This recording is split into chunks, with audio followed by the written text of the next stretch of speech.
ओम शांति, ओम शांति, ओम शांति। ये 30 तारीख की मुरली है। शिव बाबा ने कहा, मीठे बच्चे, बाप की श्रीमत तुम्हें सदा सुखी बनाने वाली है, इसीलिए देहधारियों की मत छोड़ एक बाप की श्रीमत पर चलो। बाबा ने कहा, मेरी श्रीमत पे चलो। प्रश्न बाबा ने पूछा, किन बच्चों की बुद्धि का भटकना अभी तक बंद नहीं हुआ है?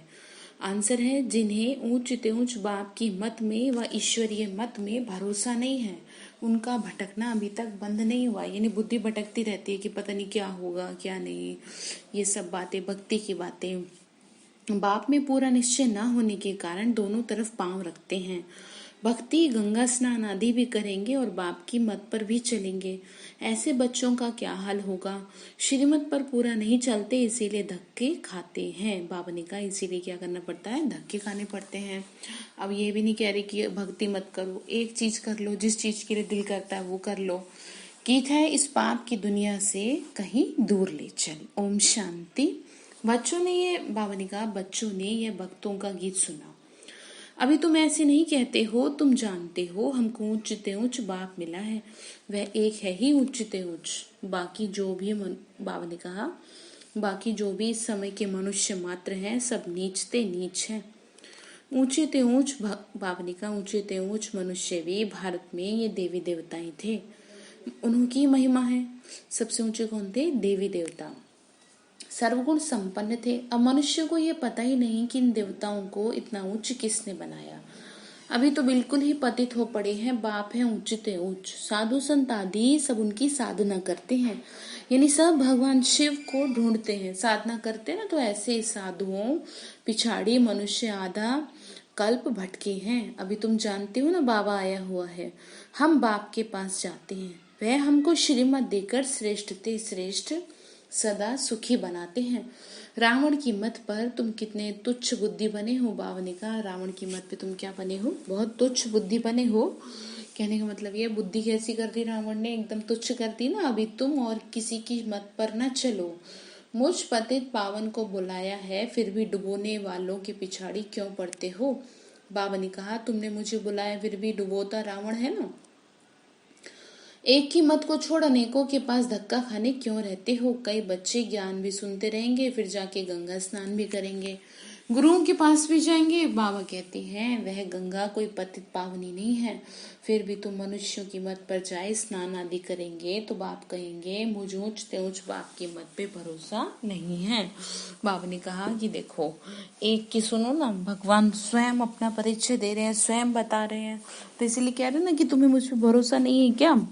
एक तरफ है ईश्वरी मत, दूसरी तरफ है आसुरी मत, उनका हाल क्या होगा? दोनों तरफ पांव रखा तो चीर पड़ेंगे।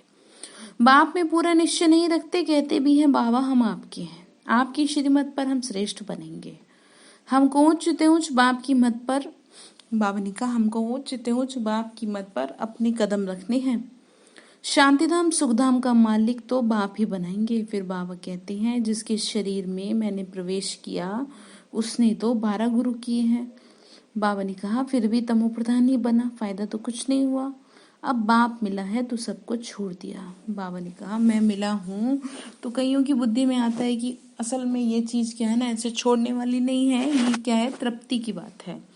जब तक ज्ञान बुद्धि में नहीं बैठेगा तब तक बुद्धि भक्ति में जाती रहेगी।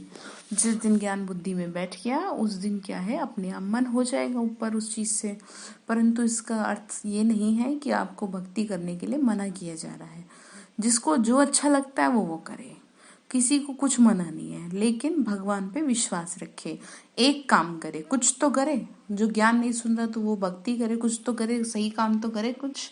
शिव बाबा तो समझा रहे हैं कि देखो, तुम एक तरफ तो भक्ति भी कर रहे हो, दूसरी तरफ मुझे भी कह रहे हो, तो ये तो ऐसे हो गया ना कि भगवान का क्या बना दिया हमने, खेल बना दिया कि वो खुद कह रहे हैं कि मेरे को पहचानो, मैं तुम्हारा पिता हूँ, है ना। तो बाबा समझा रहे हैं, क्योंकि उनका काम क्या है, समझाना है। तो बाबा ने यही कहा, बाबा ने कहा, मुझ ऊंच ते ऊंच बाप की मत पे भरोसा नहीं है। एक तरफ है ईश्वरी मत, दूसरी तरफ है कौन सी मत, आसुरी मत। बाबा ने कहा, फिर देखो क्या हाल हो जाएगा, दोनों तरफ पांव रखेंगे तो कह रहे हैं इन्होंने 12 गुरु किए फिर भी तमो प्रधान ही बना, फायदा कुछ नहीं हुआ। बाप मिला है तो सबको छोड़ दिया। ऊंचे ते ऊंचा बाप मिला, बाबा ने कहा hear no evil see no evil. परंतु मनुष्य बिल्कुल तमो प्रधान पतित बुद्धि हो गए हैं। यहाँ भी बहुत है, श्रीमत पर चल नहीं सकते, ताकत नहीं है। बाबा ने कहा श्रीमत पे चलने के लिए ना ताकत चाहिए, मन में दृढ़ता चाहिए। इसका मतलब ये है माया धक्का खिलाती रहती है, क्योंकि रावण है दुश्मन, राम है मित्र। कोई राम कहते हैं, कोई शिव कहते हैं, असल नाम है शिव बाबा। राम जी ने भी शिव जी की पूजा की, तो राम जो है वो एक नाम है और वो इंडिकेट कर रहा है शिव बाबा की तरफ, यानी ऊंचे ते ऊंचा। असल नाम है शिव बाबा।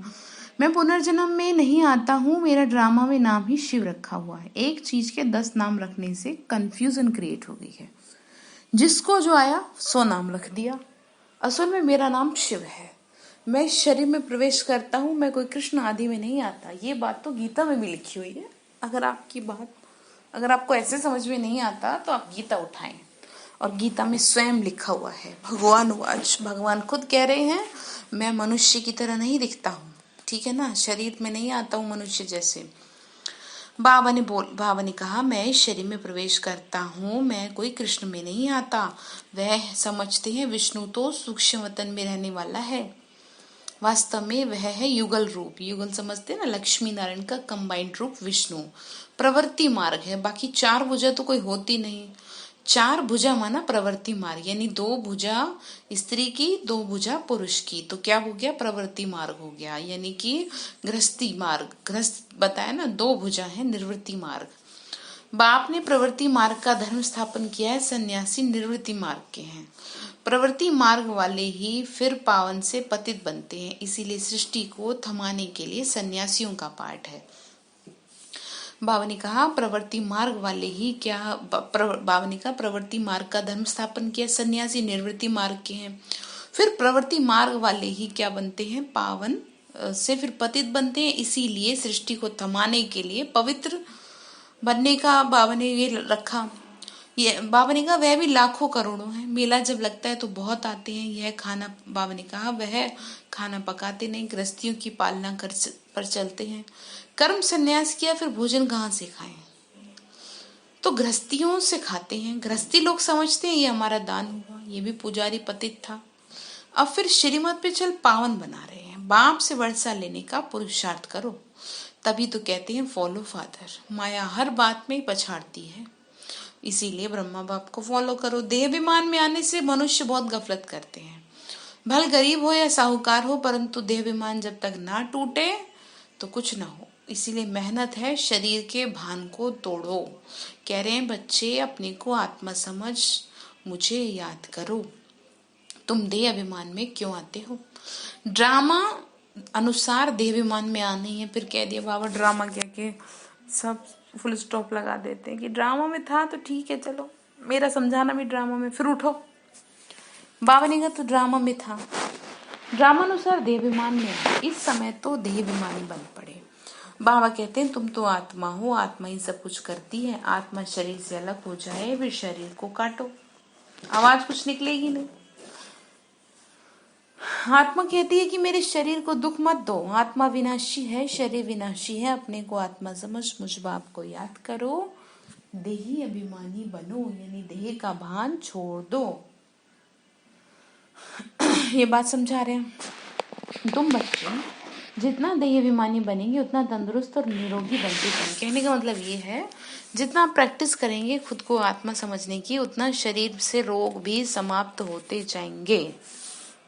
इस योग बल से 21 जन्मों के लिए निरोगी बन जाएंगे, 5 विकारों से छूट जाएंगे। जितना बनेंगे उच्च पद पाएंगे, सजाओं से बचेंगे नहीं तो सजाएं बहुत खानी पड़ेंगी। तो कितना देहाभिमानी बनना है, बाबा ने कहा सजाओं से बचना है ना, तो क्या करें, प्रैक्टिस करें। इसीलिए आपको प्रैक्टिस बताई जाती है कि कैसे भी करें, कोई भी तरीका निकालें, ये पक्का करें कि मैं शरीर नहीं हूँ, शरीर को चलाने वाली आत्मा हूँ। तो कह रहे नहीं तो देखो सजा खानी पड़ेगी। कईयों की तकदीर में ये ज्ञान नहीं है। जब तक तुम्हारे कुल में ना आए, अर्थात ब्रह्मा मुख वंशावली ना बने, तो ब्राह्मण बनने बगैर देवता कैसे बने। बल बहुत आते हैं, बाबा बाबा लिखते हैं अथवा कहते भी हैं, परंतु सिर्फ कहने मात्र। बाबा ने कहा बहुत से आते भी हैं, लिखते भी हैं, परंतु कहते ही रहते हैं, बस करते तो कुछ नहीं। एक दो चिट्ठी लिखकर फिर गुम। वह भी सतयुग में आएंगे, परंतु प्रजा में आएंगे। प्रजा तो बहुत बनती है, आगे चल जब बहुत दुख होगा तो बहुत भागेंगे। बाबा ने कहा देख रहे ना, इस समय बिल्कुल आवाज होगा, भगवान आए हैं, तुम्हारे भी बहुत सेंटर्स खुल जाएंगे। तुम बच्चों की कमी है, देहाभिमानी बनते नहीं हो। अर्जुन बहुत देहाभिमान है, अंत में कुछ भी देहाभिमान होगा तो पद कम हो जाएगा। बाबा ने कहा कि अगर तुम्हारे कुछ शरीर का भान ज्यादा होगा तो फिर क्या होगा, पद कम हो जाएगा। फिर आकर दास दासियां बनेंगे। दास दासियां भी नंबरवार ढेर होती हैं। राजाओं को दासियां दहेज में मिलती हैं, साहूकारों को नहीं मिलती हैं। बच्चों ने देखा है राधे कितनी दासियां दहेज में ले जाती है। आगे चल तुमको बहुत साक्षात्कार होंगी। हल्की दासी बनने से तो साहूकार प्रजा बनना अच्छा है। बाबा ने कहा आत्मा नहीं समझेंगे तो हल्की दासी बनेंगे, देख लो, ठीक है ना।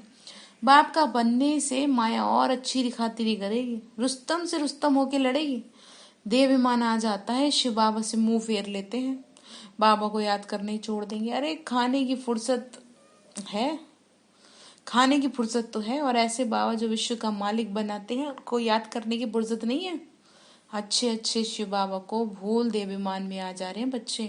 नहीं तो ऐसा बाप जो दिए जिए दान दे उनको याद करके पत्र तो लिखे, परंतु यहाँ बात मत पूछो, माया एकदम नाक से पकड़ के उड़ा देती है। कदम कदम पर श्रीमत पे चले तो हर कदम में पदम है।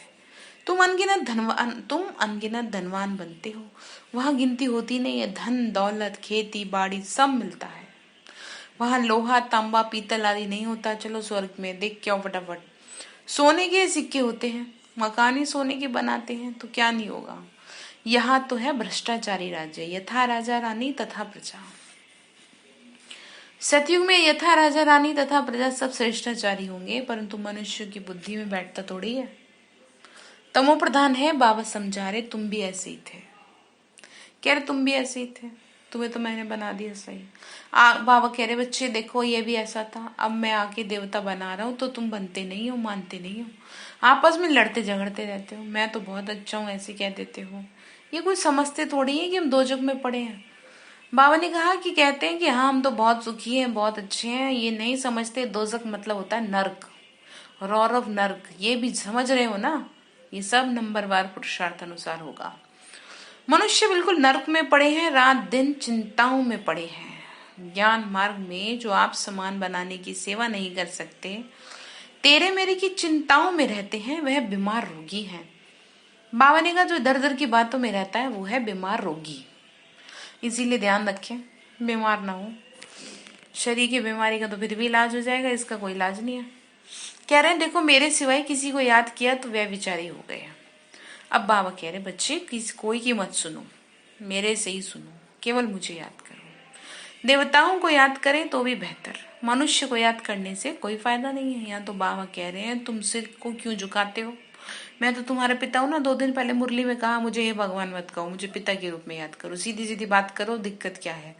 तुम इस बाबा के पास जब भी आते हो तो शिव बाबा को याद करके आओ।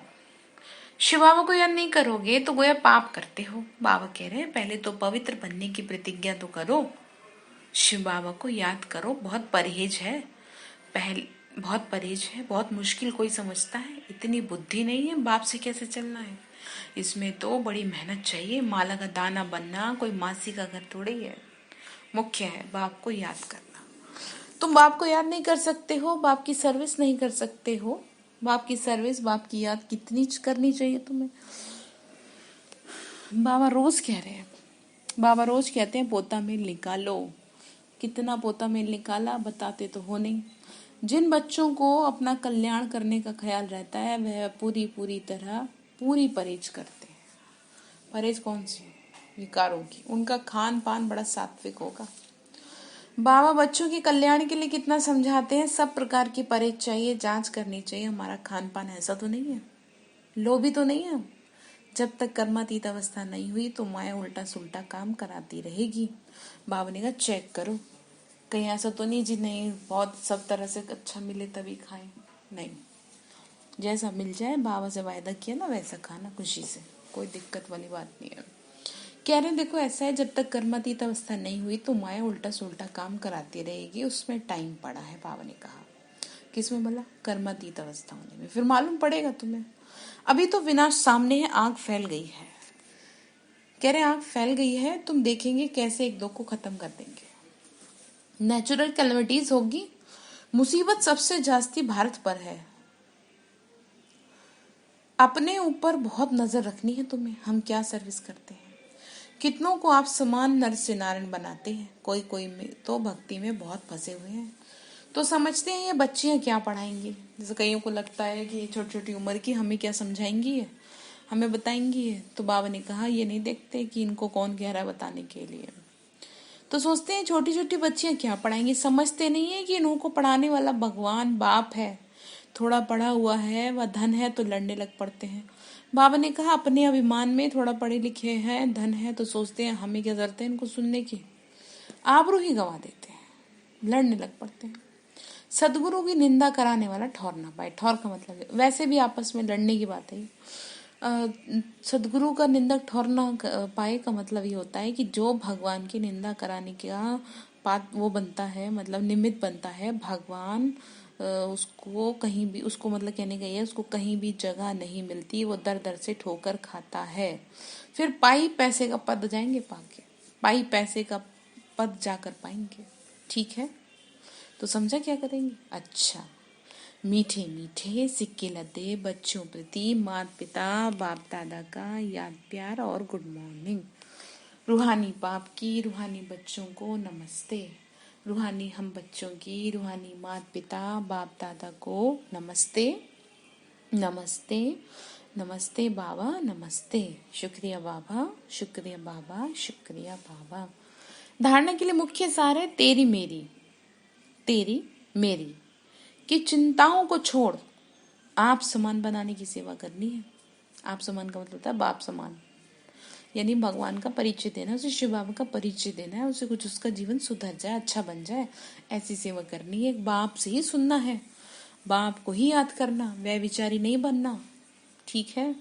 दूसरा पॉइंट है अपने कल्याण के लिए खान पान की बहुत परहेज रखनी है। कहने का मतलब ये बड़ा ध्यान रखना है। आजकल तो वैसे भी ध्यान ज्यादा ही दिया जा रहा है। किसी भी चीज में लोभ नहीं रखना, ध्यान रहे माया कोई उल्टा काम ना करा दे, कुछ गलती ना करा दे, ध्यान रखना।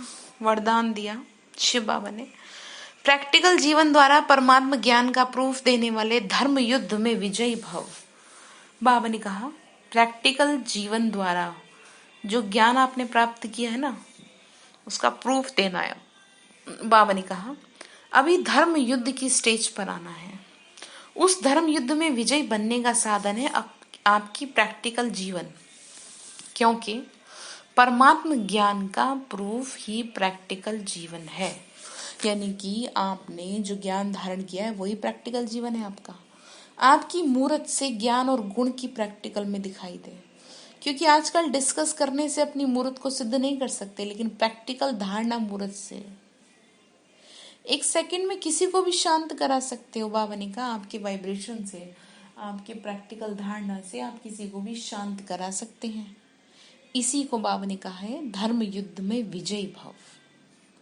ठीक है, कहने का मतलब ये है अभी हमें ज्ञान को प्रैक्टिकल प्रूफ, ज्ञान का प्रैक्टिकल प्रूफ देना है।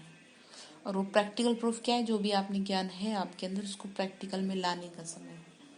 स्लोगन है, स्लोगन बाबा ने दिया आत्मा को उज्जवल बनाने के लिए परमात्मा स्मृति से मन की उलझनों को समाप्त करो। बाबा ने कहा आत्मा को उज्जवल बनाने के लिए, उज्जवल बनाने के लिए परमात्मा स्मृति से, यानी बाबा की स्मृति से मन की उलझनों को समाप्त करो। यानी कि बाबा को जितना हो सके याद करो, तो मन में जो उलझने हैं ना वो क्या हो जाएंगे? दूर होती चली जाएंगी। ठीक है।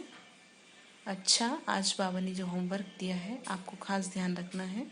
बाबा ने कहा खाने की फुर्सत तो तुम्हें रहती है, मुझे याद करने की फुर्सत नहीं है, तो जितनी बार खाना खा रहे हैं उतनी बार तो कम से कम ध्यान दें शिव बाबा को। 3 बार हम भोजन करते हैं, क्या 3 बार हम बाबा को बैठ के याद कर पा रहे हैं? नहीं, तो अपने मुंह पे चमाट लगानी है, क्यों नहीं कर पा रहे। अच्छा, ओम शांति।